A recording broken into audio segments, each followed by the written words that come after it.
you want to answer the poll question there, Billy? Whose future would you like to have, yours or Ben Simmons?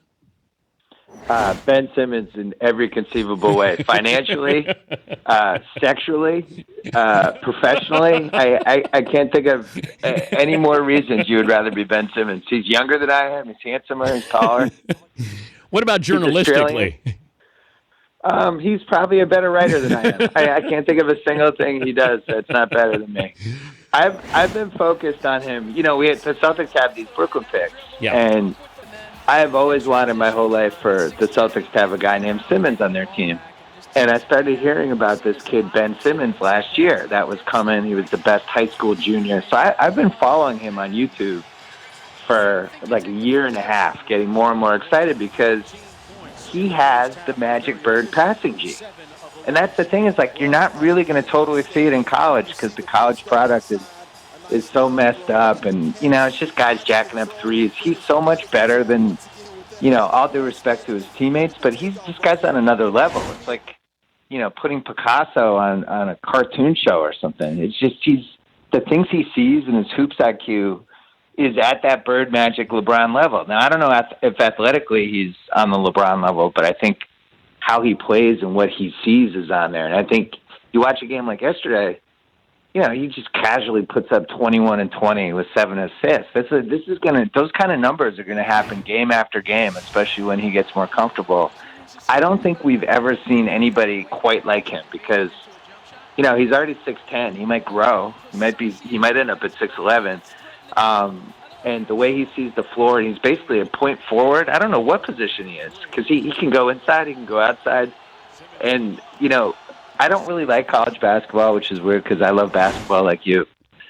This is the first time I'm going to watch college basketball since Durant. Durant was the last guy that I really got infatuated with on a college side. And this Ben Simmons, I've watched every LSU game. I can't get enough of the guy. I watched two games. I watched most of last night, and I watched his debut because it was hyped, and then I went, he has a feel, and you can't teach that. There's certain things where you watch somebody and you go, you can't teach that, and he has that. He displayed that again last night. He's different, and he's you know, another thing you always look at when you watch the young basketball guys, are they a step ahead everybody? Is he moving before everyone else is moving? Those little things. He does all that, but I think the passing is what's going to separate him. And that, you know, that's what I grew up with. I grew up during the Bird Magic era and just guys seeing the floor like that. And then it kind of went away during the Jordan era. It came back a little bit. Now we're in this mode, you know, where the NBA is drifting toward that Warriors style, which I really enjoy. I mean, don't get me wrong. I love seeing the Warriors in person. Is about as fun as it gets.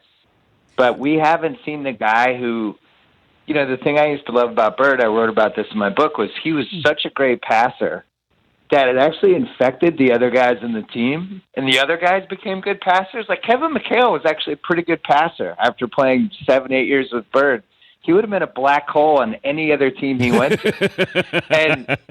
and I think, and Parrish, same thing. And that's the difference. When you have a guy like that who is just so unselfish and so talented at just seeing little weird angles and being ahead of the curve, it actually becomes infectious. You play basketball. When you play basketball with great passers, you end up wanting to make great passes. And that's what we haven't had in the NBA in a while, I don't think. But do you see sort of are there Bird qualities in Steph Curry? Steph Curry is another one. Hey, can you compare him to anybody? You're slightly older than me, so you remember Maravich. I don't really remember Maravich, but he seems like he's more of a magician. But it's a little more individual. You know, like the things he creates for his teammates is more based on his thing. It's kind of me first in a good way. But Maravich got bored with the game, though, Bill.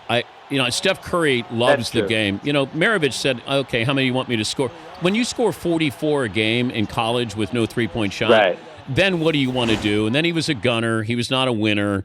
You know, Steph Curry is on a good team, so he's able to do these things that Maravich was able to do. I just think he got bored with the game. Yeah, and he was a coach's son.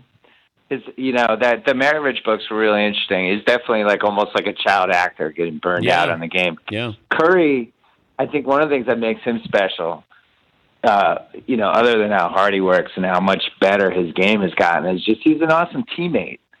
And I think you look at the different guys we've had over NBA history, and I think Magic was the greatest teammate of all time. You could argue, on the court, off the court, but just a leader. All he wanted to do was make everybody else better. He was infectious, the same way we were talking about Ben Simmons before. And Curry's a lot like that. Like, you watch them in person, and when he's on the bench, when he's not playing, he's just as in the game as he would have been if he's actually on the court. And I think I said this on my podcast last week. If you love basketball and the Warriors are going through town, like, save up your money and watch these guys in person, because it is the single best basketball experience you're going to have. He's Bill Simmons now with what is your title at HBO? I don't know. I guess I'm just HBO's Bill Simmons. How about that? Does that sound good? I don't know. You seem to dress your titles up. The name of your podcast. BSPN. Now, I mean, I would expect. I didn't name it BSPN. We launched a second podcast network. We called it the Bill Simmons Podcast Network. What else am I going to call it?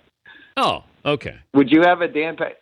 I mean, the initials might happen to coincidentally be BSPN, but if you launched a podcast network, it would be the Dan Patrick Podcast Network. You'd be DPPN.